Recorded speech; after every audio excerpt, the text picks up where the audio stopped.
Hello दोस्तों, आदाब, नमस्कार, सत श्री अकाल। मैं अफरोज रिजवी, TM24 न्यूज़ में आप सबका खैर मकदम है। स्वागत है। पेश है देश और दुनिया के हालात पर अखबारों के तबसरे।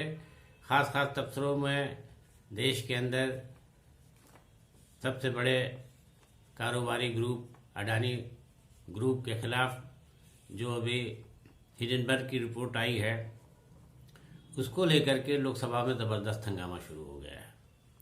लोकसभा में 13 मुखालिफ पार्टियों ने एक सुर से इस मसले पर चर्चा कराने की मांग शुरू कर दी है। कल जैसे ही इस मसले को लेकर के विपक्ष ने आवाज़ उठाई तो भारी हंगामा शुरू हो गया। दोनों तरफ से सत्ता पक्ष और विपक्ष की तरफ से लोगों ने एक दूसरे के खिलाफ बयानबाजी की। आरोप प्रत्यारोप का दौर जारी रहा। इसे देखते हुए लोकसभा स्पीकर ने सदन की कार्रवाई को स्थगित कर दिया। लेकिन सदन की कार्रवाई स्थगित होने के बाद सारे विपक्षी दल यानी 13 दल एक साथ इस मसले पर एक मत हैं और सभी ने जाके विजय चौक पर प्रदर्शन किया, धरना दिया इस मुद्दे पर। तो इन सारे मुखालिफ दलों में कांग्रेस, आप पार्टी, DMK, शिवसेना और आपके तृणमूल कांग्रेस और इसी तरीके से तमाम बाकी दलों ने इसमें अपनी नाराज़गी जताई है कि सरकार इस मुद्दे पर चर्चा क्यों नहीं कर रही, उनकी मांग को क्यों नहीं माना गया। तो बहरहाल उन लोगों ने वहाँ पर प्रदर्शन किया विजय चौक पर इस मसले को लेकर के। लेकिन वहाँ पर कांग्रेस के अध्यक्ष मल्लिकार्जुन खड़गे ने कहा कि ये बहुत बड़े देश का बहुत बड़ा घोटाला है, सरकार को इस पर चर्चा कराना चाहिए। और उन्होंने इल्ज़ाम लगाया कि सरकार इससे भाग रही है, लेकिन जब तक लोकसभा में इस मुद्दे पर चर्चा नहीं होगी हम इसी तरह से विरोध जारी रखेंगे। तो बहरहाल विपक्ष के इस हमले को देखते हुए अब ये लग रहा है कि देश के बड़े कारोबारी में शुमार होने वाले अडानी ग्रुप की मुश्किलें कम होती नज़र नहीं आ रही हैं। जहां पहले ही से उनके शेयर लुढ़क रहे थे, अब वो भी देश के बड़े अमीर होने की सूची में भी लुढ़कते नज़र आ रहे हैं। तो अडानी पर इस तरीके से जो मुसीबतों का पहाड़ टूटा है और जनता के खिलाफ उनके खिलाफ जनता में जो उनकी छवि बनी है, उसे वो कैसे बना पाएंगे ये तो वक्त ही बताएगा। लेकिन ये भी एक बात कही जा रही है कि अडानी को प्रधानमंत्री नरेंद्र मोदी भी पसंद करते थे और ये बात विपक्ष कहता था कि देश के बड़े कारोबारी अडानी और अंबानी और दूसरे नाम लेकर के ये विपक्ष कहता था कि प्रधानमंत्री के यही चहेते लोग हैं। तो बहरहाल अपने इस कठिन मुश्किल दौर में अडानी पहुंच गए हैं, वो किससे कैसे निकलेंगे और प्रधानमंत्री भी उनकी क्या मदद करेंगे, इस पर सभी की निगाह लगी हुई और तरह तरह की चर्चाएं की जा रही हैं। और चेन्नई से एक बड़ी दिलचस्प खबर है। इसमें ख्वातीन को शौहर से तलाक लेने के लिए जो कार्रवाई की जाती है उसमें शरीयत के दखल को कोर्ट ने मानने से इनकार कर दिया है। बहरहाल मुस्लिम फैमिली में आए दिन ये होता था कि किसी भी शौहर मियाँ बीवी में अनबन हुई या घरेलू हालात बिगड़े तो कोर्ट न जा कर के सीधे किसी मौलवी या काजी से शरई फैसला ले करके अलग हो जाते थे। लेकिन बाद में इसमें तब दिक्कतें होती थी जब एक पक्ष इसमें यानी एक शौहर या बीवी की तरफ से इसे कानून में चैलेंज कर दिया जाता था। तो ऐसा ही एक मामला चेन्नई में मद्रास हाई कोर्ट के सामने आया है। यहाँ पे एक शख्स ने अपनी बीवी के इसी तरह के खुला के काजी के सर्टिफिकेट को कैंसिल कराने की मांग कोर्ट से की थी।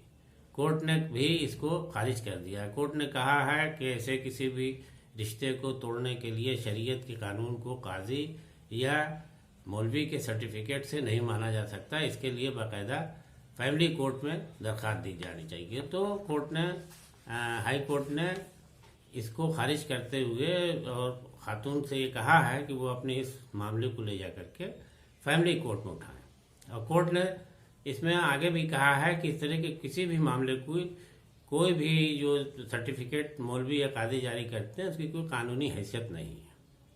इसे कानूनी हैसियत तभी हासिल होगी जब फैमिली कोर्ट में बाकायदा जज के सामने ये मसला जाए और वहाँ दोनों पक्ष को सुनने के बाद जो फैसला भी अदालत देगी वही कानूनी माना जाएगा। तो इस तरीके से महिलाओं को खुला के लिए अब दरख्वास्त देने के लिए फैमिली कोर्ट जाना पड़ेगा। और बता दें कि खुला, जैसे मर्द औरत से तलाक लेता है तो वहाँ तलाक लफ्ज़ इस्तेमाल होता है, इसी तरह से औरतों को भी खुला लफ्ज़ का मतलब है कि शौहर से तलाक ले लेना है, यानी औरत भी खुला के ज़रिए अपने शौहर से तलाक ले सकती है। तो बहरहाल अब इस तरीके की जो अभी तक मौलवी और काजी के ज़रिए काम हो रहा था, तो वहाँ मद्रास हाई कोर्ट ने तो अपने नज़रिए को साफ कर दिया है कि इसमें शरई तौर पर दिए जाने वाले किसी भी सर्टिफिकेट को कानून की हैसियत नहीं दी जा सकती, न इसे माना जाएगा, उससे रद्द कर दिया है। और उधर हिमाचल सरकार ने पिछले साल कोविड से परेशान लोगों को के हालात को देखते हुए उन जिन लोगों पर कानून और नियम तोड़ने का कोविड को मुकदमा दायर हुआ था, उसे वापस लेने का फैसला किया है। ये हिमाचल सरकार के अभी नए वजीर आला सुखविंदर सिंह सुक्खू ने फैसला लिया है। उन्होंने कहा है कि इंसानी हमदर्दी के नाते मैं ये कदम उठा रहा हूँ, इसमें इसके पीछे मेरी कोई सियासत नहीं है।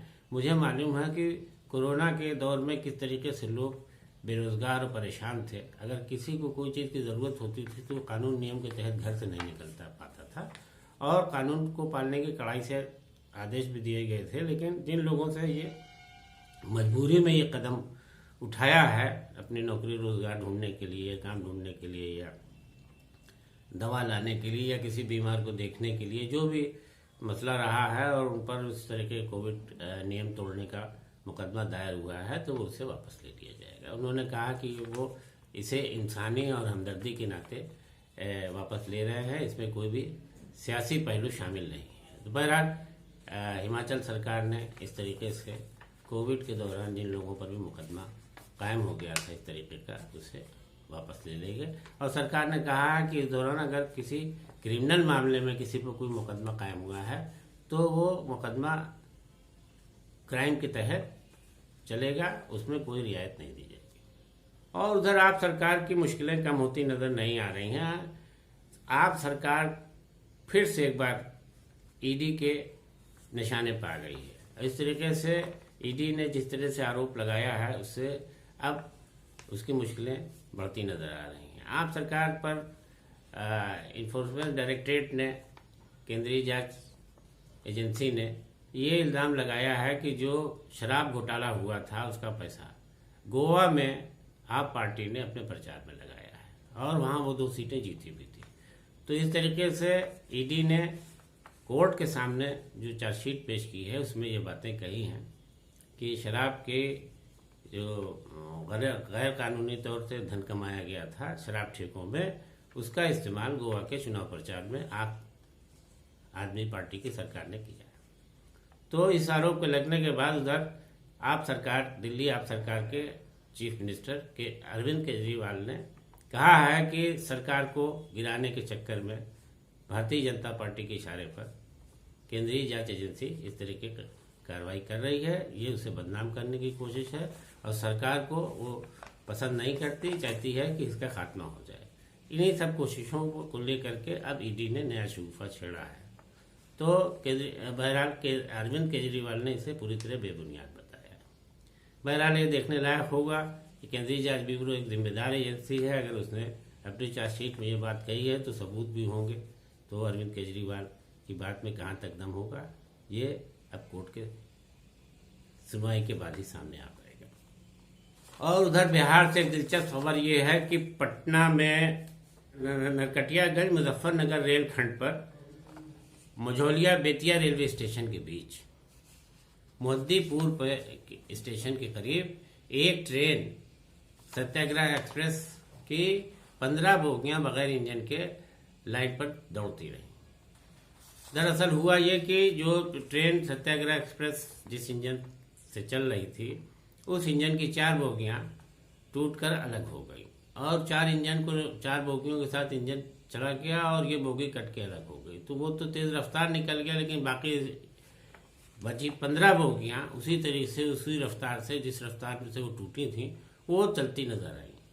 लेकिन बाद में किसी तरीके से रेलवे ड्राइवर को, इंजन ड्राइवर को ये एहसास हुआ कि ट्रेन की कुछ बोगियां कट गई हैं। उसने बहरहाल इमरजेंसी ब्रेक लगाई और किसी तरीके से बाकी बोगियों को उपयोग करके फिर ट्रेन को रवाना किया। लेकिन बहरहाल इस तरीके से एक बड़ा रेल हादसा होते बच गया और यात्रियों में इसमें बेहद बेइंतहा नाराजगी थी। इसमें बताया जाता है कि रेलवे में जो इंजन को जोड़ने वाली कपलिंग है वो टूट गई थी।